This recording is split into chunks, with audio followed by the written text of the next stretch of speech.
সালাম আলাইকুম। কিভাবে গুগল ম্যাপের সাহায্যে দূরত্ব বের করতে হয় সেটাই এখন আমরা দেখব। দূরত্ব বের করার জন্য সর্বপ্রথম আমাদের যেতে হবে গুগল ম্যাপে। যারা অ্যান্ড্রয়েড ইউজার আছেন তাদের সবার ফোনে by default Google map install করা থাকে। জাস্ট আপনি ফোনে খুঁজলেই পেয়ে যাবেন। আর যারা খুঁজে পাচ্ছে না তারা জাস্ট প্লে স্টোরে এসেই গুগল ম্যাপ লিখলেই ম্যাপ পেয়ে যাবেন। এই যে এটা হচ্ছে গুগল ম্যাপ। দূরত্ব বের করার জন্য সর্বপ্রথম আমি গুগল ম্যাপ ওপেন করব।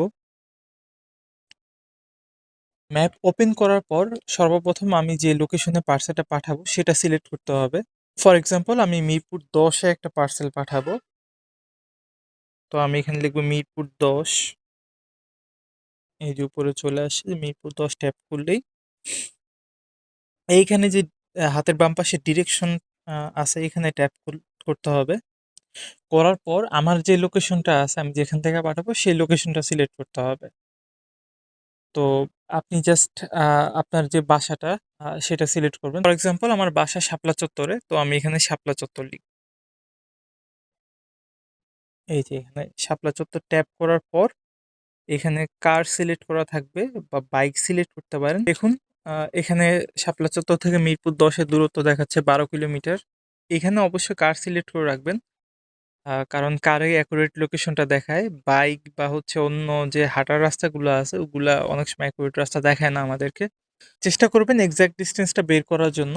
ফর এক্সাম্পল আপনার যে স্টার্টিং পয়েন্টটা আছে যেখান থেকে পার্সেল পাঠাবেন, সেটা আপনার জিপিএস অন করার মাধ্যমে এক্সাক্ট লোকেশনটা আপনি সেট করতে পারবেন। ফর এক্সাম্পল এখানে আমি ইওর লোকেশনটা ট্যাপ করলেই দেখবেন আমার জিপিএস অন করতে বলবে। আমি যদি জিপিএস অন করি একদম আমার বাসায় যেখানে আছি, সেখান থেকে আমি যেখানে পাঠাবো সেটা ডিসটেন্স দেখাবে। পার্সেল যেখানে ডেলিভারি হবে ওই লোকেশনটা যদি এক্সাক্ট আমি বের করতে চাই সেটাও সম্ভব। আ সেক্ষেত্রে আমি এখন মিরপুর ১০ সিলেক্ট করে রাখছি। ফর এক্সাম্পল আমি মিরপুর ১০-এর শাহালি প্লাজাতে পাঠাবো। তো সিম্পলি আমি জাস্ট শাহালি প্লাজা লিখব ম্যাপে।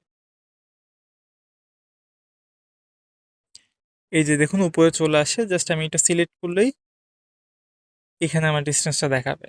অনেক সময় এক্সাক্ট লোকেশনটা পাওয়া যায় না। তো জাস্ট আপনি কাছাকাছি লোকেশন বের করে ফেললেই হয়ে যাবে। ফর এক্সাম্পল আমার শাহালি প্লাজাতে যাবে মিরপুর ১০ অ্যাড্রেস। আমি মিরপুর ১০ সার্চ করলেই এনাফ। অনেক সময় ডিসটেন্সটা দেখাতে পারে ১২.১, ২, ৩ বা ৫। ১২.১ ও যদি হয় সেক্ষেত্রে আমাদের সিস্টেম অনুযায়ী এটা ১৩ কিলোমিটার হবে। তো আপনি জাস্ট ফর্মে এন্ট্রি করার সময় এটা ১৩ কিলোমিটার লিখে দিবেন। আর ওই সময় আপনার এক্সাক্ট যে চার্জটা ওইটা দেখায় দিবে। কিন্তু ফর্মে কিন্তু কোনোভাবেই আপনার ১২.১২ লেখা যাবে না। কারণ ওই সময় ডেলিভারি চার্জটা ক্যালকুলেট করতে পারবে না। কারণ সিস্টেমটা ওইভাবে বিল্ড করা। শুধুমাত্র মনে রাখবেন পিকআপ যে পয়েন্টটা আছে সেই লোকেশনটা উপরে থাকবে আর ড্রপ লোকেশন যেটা সেটা নিচে থাকবে। এটা মনে রাখলে আপনি যেকোনো জায়গার ডিসটেন্স ইজিলি বের করে ফেলতে পারবেন।